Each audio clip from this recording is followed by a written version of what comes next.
भूत का भय गांव में साहस की कहानी। Hindi moral story of students. Aravalli के पहाड़ों के बीच एक सुंदर गांव बसा हुआ है।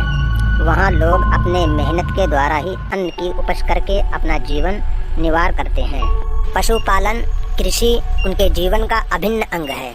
वह मनोरंजन के लिए ताश खेलते हैं, मुर्गियों का युद्ध कराते हैं और महिलाएं टोकरी बनाना, जूड़ा बनाना आदि छोटे मोटे उद्योग का कार्य करती हैं। गांव के बाहर एक कच्चा कुआं है। रात के अंधेरे में वहां कोई भी नहीं जाता, क्योंकि उस कुएं के बारे में कई सारी कहानियां लोगों ने सुन चुकी थी। कुछ लोग कहते हैं उस गांव के कुएं के पास बहुत सारे भूत रात को पानी पीने आते हैं। कुछ लोग बताते हैं कि एक दिन राहगीर उस कुएं में गिरकर मर गया था। उसकी आत्मा अब वहीं भटकती रहती है और कोई जाता है तो उसे मार डालती है। न जाने कितनी ही कथाएं उस कुएं को लेकर बनाई गई थी, किंतु कोई भी व्यक्ति शाम के बाद उस रास्ते नहीं जाता और ना ही उस कुएं के पास। एक दिन की बात है, गांव के लोग आपस में उस कुएं को लेकर बात कर रहे थे। उसमें एक लोहार भी शामिल था। उसने सभी की बातों को काटते हुए कहा कि भूत नहीं होता और मैं भूत को नहीं मानता हूँ। लोग उसे डांटने लगे और उसे भूत होने का यकीन दिलाने लगे, किंतु लोहार डटकर उनका सामना करने लगा और कहने लगा कि भूत नहीं होता, मैं उस कुएं के पास जाकर सबको साबित करूंगा।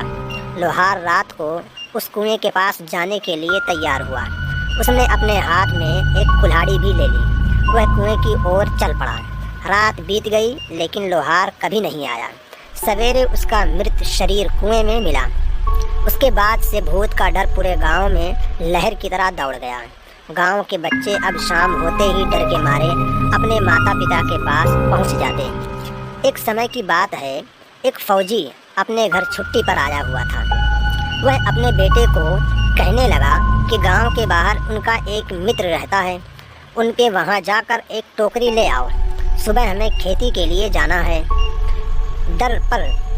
इस पर फौजी का बेटा अमर डर से वहां जाने के लिए मना कर दिया। फौजी ने उसके डर का कारण जाना तो समझ में आया कि गांव में भूतों का भय है, जिसके कारण पूरा गांव रात के अंधेरे में बाहर ही नहीं निकलता।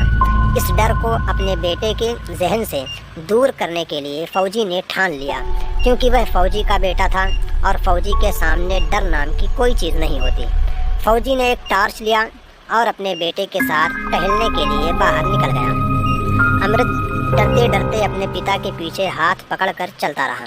फौजी अपने बेटे को लेकर उस कुएं के पास पहुंच गया, जहां की कहानियां सभी लोग सुनाया करते थे। फौजी ने चारों तरफ टॉर्च मार कर देखा, वहां पर कोई नहीं था। अमृत को उसने बोला, देखो यहाँ कोई है। लोग यूं ही डरते हैं और बच्चों को भी डराते हैं, किंतु दूसरे ही क्षण में कुएं में से एक तेज सड़सड़ाहट की आवाज़ आई। किसी के सीढ़ी चढ़ने उतरने की आवाज़ सुनाई दी। इस पर फौजी ने कुएं में टॉर्च मारकर देखा और अमृत को दिखाया, देखो बेटा, कुछ नहीं, इसमें ढेर सारी पक्षियां हैं जो हमारे यहाँ मौजूद होने से के कारण वह सतर्क हो रहे हैं। अब धीरे धीरे अमृत का डर भय टूटने लगा और उसने अपने पिता का हाथ छोड़ दिया। अमृत निडर होकर वहाँ घूमने लगा। उस दिन के बाद अमृत निडर हो गया था। वह रात को भी उस कुएं के पास चला जाया करता था। धीरे धीरे उसके गांव से उस भूत के भय का भी अंत हो गया। लोगों के सामने अब भूत की केवल कहानियाँ ही रह गई थीं। दोस्तों, अगर आपको वीडियो अच्छी लगी हो तो इसे लाइक करें, सब्सक्राइब करें और शेयर करें, ताकि इसी तरह की और भी वीडियोस आपको ढेर सारी मिलती रहें।